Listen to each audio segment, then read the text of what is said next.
Bonjour à tous, bienvenue dans cette aventure et merci d'aider donc Christian à résoudre son énigme.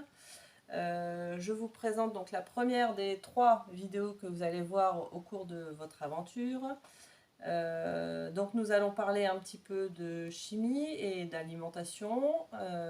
Pour être en bonne santé, vous le savez, notre organisme a besoin d'eau et d'aliments pour fournir donc les éléments essentiels au bon fonctionnement des organes. Notre corps contient environ 65% d'eau, qu'il faut renouveler tout au long de la journée à cause de la transpiration et puis quand on va aux toilettes aussi. L'eau apporte des minéraux essentiels comme le calcium qui forme le squelette, le magnésium qui réduit l'anxiété et donne de l'énergie ou encore le fer qui participe à l'oxygénation des cellules puisque c'est lui qui transporte le dioxygène dans l'hémoglobine grâce aux globules rouges. Mettez en pause la vidéo, le temps de trouver les 2 premiers chiffres du code. Les aliments sont constitués de molécules réparties en 3 grandes catégories, les glucides qu'on appelle communément les sucres, les lipides qu'on appelle plus simplement les graisses et les protéines ou plus simplement les protéines.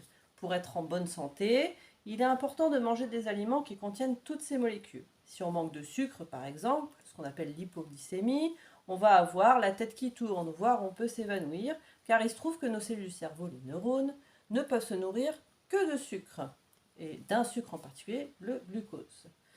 Les sucres sont formés d'un très grand nombre de molécules différentes, j'ai cité le glucose, mais il y en a plein d'autres. On distingue des sucres simples, qui n'ont pas à être digérés par notre organisme, et qui donc sont facilement absorbés, et qui fournissent donc de l'énergie très rapidement. C'est donc un carburant à privilégier quand on est en hypoglycémie, comme on a dit tout à l'heure. D'un autre côté, on a des sucres complexes qui, eux, ont leur importance, ils mettent plus de temps à digérer et permettent de fournir de l'énergie pour un effort qu'on ferait un peu plus tard ou pour tenir par exemple pendant la nuit, puisque notre cerveau a besoin aussi d'énergie pendant qu'on dort. Il faut donc plus de temps pour les assimiler, ces sucres complexes, mais ils ont leur importance pour faire des réserves. Il est important de privilégier les sucres complexes car sinon on peut développer des maladies comme le diabète ou un surpoids lié à l'excès de sucre dans l'alimentation. Je vous propose de regarder 2 petites expériences qui vont vous rappeler ce que vous avez vu en classe de seconde sur les glucides. Nous allons tester les aliments que l'on a sur une table du petit déjeuner. Donc on a du pain, du miel, du jus de fruits, du chocolat en poudre, des céréales et du sirop d'érable. Donc j'ai mis tout en solution, donc j'ai tout mis dans de l'eau, dans des petits herlaines que vous avez ici. Et je vais d'abord remplir une première série de tubes à essai pour faire le premier test. Donc le premier test est à la liqueur de Fehling et il met en évidence la présence donc de sucre simple justement, donc de sucre rapidement absorbé. Donc je vais commencer par mettre dans chaque tube rapidement.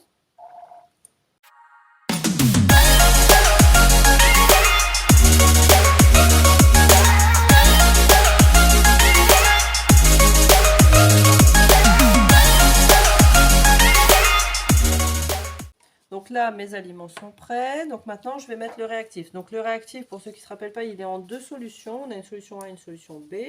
Donc je mets d'abord la solution A qui a une couleur bleu ciel. Je mets une pipette dans chaque.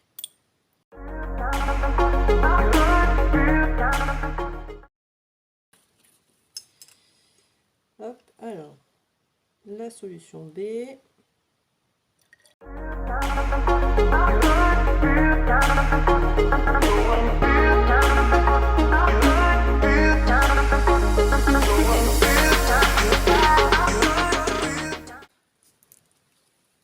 Pendant ce temps-là, on va faire l'autre expérience. Donc, on va remettre les aliments dans chaque tube.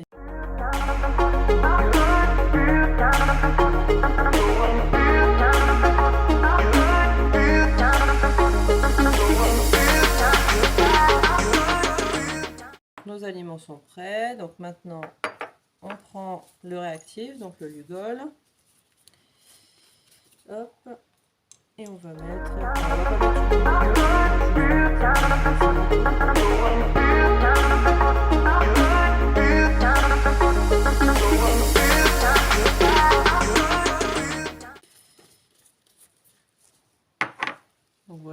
voit bien qu'il y a plusieurs tubes qui ont réagi, plus ou moins.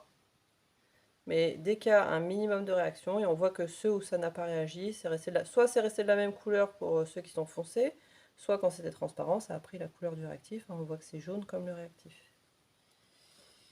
Voilà, donc maintenant on va... Donc ça c'est pour le test.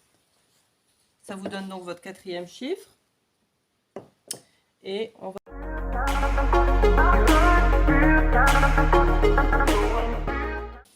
Donc si on regarde de plus près...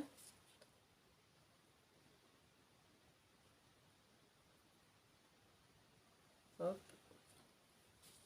Un petit coup de pouce pour le 4. Alors le 4, on voit que ici il y a un précipité. Hein, il y a quelque chose qui a changé. Hein, c'était la formation d'un solide dedans. Hein. Alors la couleur, elle n'y est pas, mais c'est parce que c'est marron à la base. Hein. Forcément, les autres étant transparents, ça a bien réagi. Hein. On a le vrai précipité. Hein. Et on a cette structure un peu solide, on la retrouve hein, dans le 4 hein, quand on regarde de près. Je vous remontre en gros plan. Là, ici, on voit hein, que ça fait quelque chose d'un peu nuageux. Donc ça, c'est caractéristique. Donc ça veut dire qu'il a réagi aussi, le 4. Voilà pour cette expérience. Ça donne le code. Le 3e. Le 3e, ça vous donne le 3e chiffre donc de votre code. À ajouter donc aux 2 chiffres que vous avez trouvés précédemment. Voilà, je vous souhaite une bonne résolution d'énigmes. Maintenant, vous pouvez... trouver donc le nombre d'aliments qui contiennent des lipides grâce à une petite expérience que vous allez faire en direct avec ce qui vous est proposé. Donc pour ça, vous regarderez une petite fiche explicative et vous ferez valider donc par les enseignants qui vous donneront ensuite l'accès à la suite de votre aventure. Au revoir!